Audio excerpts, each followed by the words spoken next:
I woke up this morning to a flurry of emails from you guys. Apparently, Brittany Griner's lawyers informed her of the odds of her winning at trial. My inside sources tell me that they informed her by saying the WNBA has a better chance of becoming profitable than you do at winning this trial. In other words, there is zero chance you are coming out of this not guilty. Brittany Griner, she entered her guilty plea this morning. I haven't looked into this. I'm not sure when sentencing is going to take place, but there is a strong possibility Brittany Griner spends the next minimum, the next few years of her life in a Russian prison. We might dig a little bit deeper into this later this afternoon. To be honest with you guys, unless something major breaks with the case, I don't think there's anything more I can say about Brittany Griner that I haven't already said. Instead, this morning, our focus is going to be on Cari Champion. Before I tell you what happened, let me give you some background information, because I'm sure a lot of you guys have never heard of Cari Champion. She's one of the lesser known members of Woke United Methodist. She's a smart woman though, I'll give her credit, smart woman. She graduated with a master's from Woke U. She received her master's in victimization of the black woman. She received training in her undergrad courses in being a complete shitfuck. Cari Champion started her broadcasting career in 2002, working in local news. She was the reporter that they would cut to live on the street to cover whatever news was breaking at the time. 2007, she's working at a local news station in Atlanta. She gives her report. The station goes to a commercial break. Her microphone was still live. She could be heard in the studio, but she couldn't be heard on the air. Cari Champion calls one of the screenwriters at the station a motherfucker. Management heard the remark. They called her in to ask her about it. This is one of the first times that Cari Champion utilizes her education at Woke U. When confronted with the truth, you must always deny it. She claimed that she called the screenwriter a mother sucker. Yeah. That's even worse. That is lame as fuck. Mother sucker? What the hell is that? Anyway, management at the station, they were not biting into that shit sandwich. They fired her ass. Over the next few years, she bounced around. She worked at the Tennis Channel. She did some Hollywood reporting for Stars. October 2012, ESPN is holding auditions for a new host for Woke Take. Back then, the show was called First Take. You guys know the show. Skip Bayless, Stephen A. Smith debating topics that were relevant in sports. 2012 to around 2015, this was the peak of First Take. Their peak in popularity. I mean, the show was huge. They had the perfect combination, the perfect balance with Stephen A. and Skip Bayless. Skip Bayless, he would float some outrageous argument. Stephen A. would bombastically respond. All they needed was a host to set them up. When you're the host of a show like this, your job is to remain in the background. You set up the topic, provide a little bit of background info, then you toss the ball to the personalities to hit the home run. It is not your job to give your opinion. No one gives a fuck what you think. People tune in to hear Stephen A. and Skip Bayless. They're not watching to hear Cari Champion's thoughts on Kevin Durant. October 2012, ESPN, they're holding auditions for the new host. They narrow it down to 3 candidates: Heidi Watney, Jamel Hill. Woof. I would rather listen to Shaggy Draggy read me the instruction manual on non-binary lovemaking than be subjected to the face of Jamel Hill for 2 hours every morning. Could you imagine? You wake up in the morning, grab your coffee, you turn on ESPN, and you see Jamel Hill? Depression rates amongst 25 to 54-year-old males would skyrocket. Anyway, you had Heidi Watney, Jamel Hill, with Cari Champion being the third candidate. Earlier this week, Cari Champion, she was on the I Am Athlete podcast. Obviously, she was asked about First Take. I mean, this was the apex of her media career, as you'll see in just a second. I want you to listen to Cari Champion describe the audition process. Also, notice towards the end how she turns herself into the ultimate victim. Roll the film. When I went into audition, It was Skip and Stephen A. They had just announced that they were going to be the permanent host, and they're getting a third person.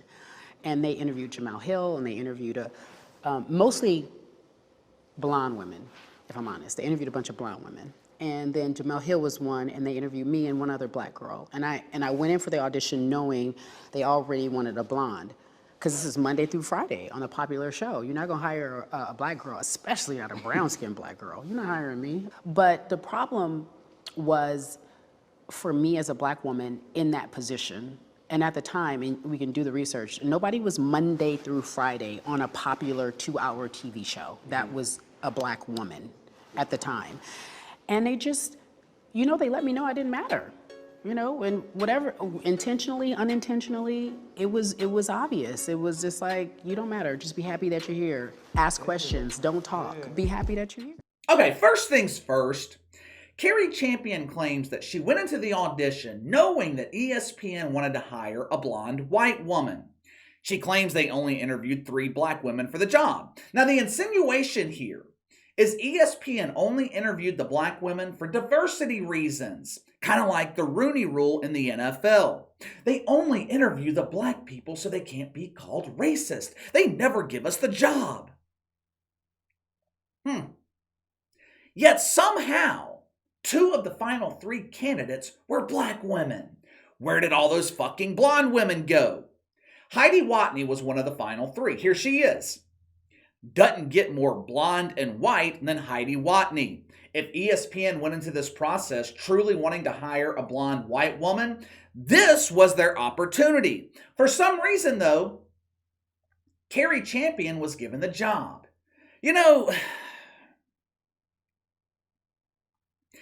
I cannot believe I'm defending ESPN, but this is some real bullshit. ESPN is a lot of things: incompetent, woke, overly political. Their coverage of the NFL and NBA is absolute shit. One thing that you can't accuse ESPN of being is discriminatory against black people. The networks become BET, yet Cari Champion comes out and claims she was being held back at ESPN because she was a black woman. She also claimed at the time that she was auditioning for First Take, there were no other black women hosting popular television shows in the morning. Check the record, you will see black women were not being represented on morning television.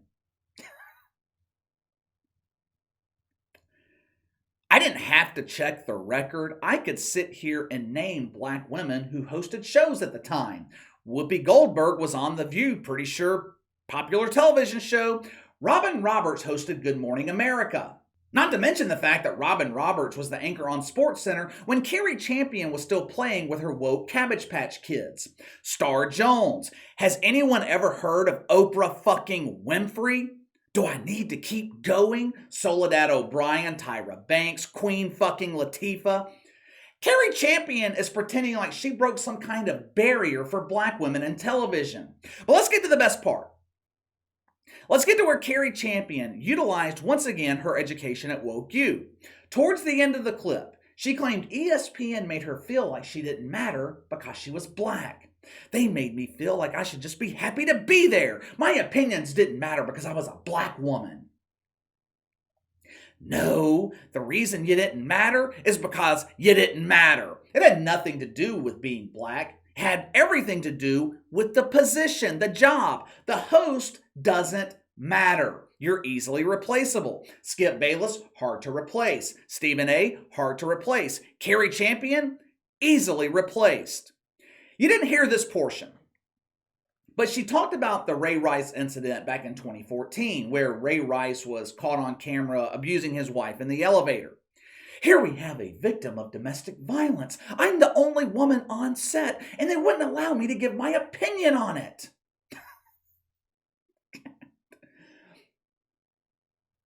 I'm going to explain this again because this has nothing to do with race, has nothing to do with gender.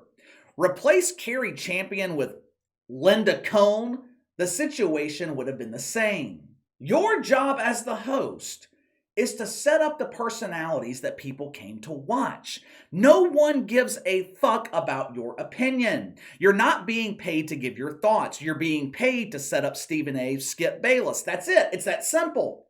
But Cari Champion, she wants to spin the duties of a television host into being something about race. Because everything has to do with race. This woman was given a dream job. Now, I'm not taking anything away from her. She earned it. ESPN thought that she was the best woman for the position. She was given a dream job, and somehow she still finds a way to paint herself as the victim. Cari Champion was so victimized at ESPN after 3 years hosting First Take, they made her an anchor on SportsCenter. Whoa, those fucking bastards. How dare they treat a black woman like this? How dare ESPN pay her a six-figure salary to host a show that's the foundation the network was built upon? Interesting side note, Cari Champion actually petitioned to be given the opportunity to host SportsCenter. She went to management at ESPN, asked to be given the opportunity, and they gave it to her. Someone please tell me, explain to me how that makes her a victim. I say it all the time. There is no loyalty in the woke movement. ESPN, they continue to cater to members of Woke United Methodist. They continue hiring graduates of Woke U. And then when they leave the network, they make false claims about ESPN being racist against black people. Cari Champion is painting herself as the victim because she's bitter. This is another case of someone thinking that they're a bigger deal than they actually are. When Cari Champion started hosting First Take in 2012, she had somewhere around 500 social media followers. Once she was given the ESPN platform, she amassed a huge social media following. Jemele Hill gets fired from ESPN in 2018. Cari Champion leaves the network January 2020 because she felt like she couldn't practice real journalism. Translation, they won't let me preach the good word. They won't let me shit enough woke propaganda. Now, this is pure speculation on my part, but I think Jemele Hill convinced Cari Champion. They're good friends. I think Jemele Hill convinced Cari Champion that they can make it on their own. Come with me, Cari. Let me show you the way. I've reached a deal with Vice where they will let us preach the good word without constraints. Jemele Hill and Cari Champion, they hosted a show on Vice called Two Dumbasses Who Won't Stick to Sports. It was canceled after 18 episodes because no one was watching. Vice, a television network with literally no expectations for good ratings, canceled the Woke Sisters because they couldn't draw 50,000 people to their woke picnic. Since leaving ESPN, the media career of Cari Champion has been a disaster of epic proportions. She was set to host another show with her sister and woke Jemele Hill on CNN+. And we all know how that worked out. They never made it on the air. You don't bite the hand that feeds you. Cari Champion was never a star, but she thought she was. She thought she was a big deal. She thought she had enough juice to carve her own path with Jemele Hill. You know what thoughts like that get you? It gets you a nice room in the woke dump. But don't worry, Cari Champion, don't worry. At least you have nice roommates in Jemele Hill and the WNBA to keep you company. But let me know what you guys think. Cari Champion claiming ESPN held her back because she was a black woman, and the rapid decline of her media career after leaving the network.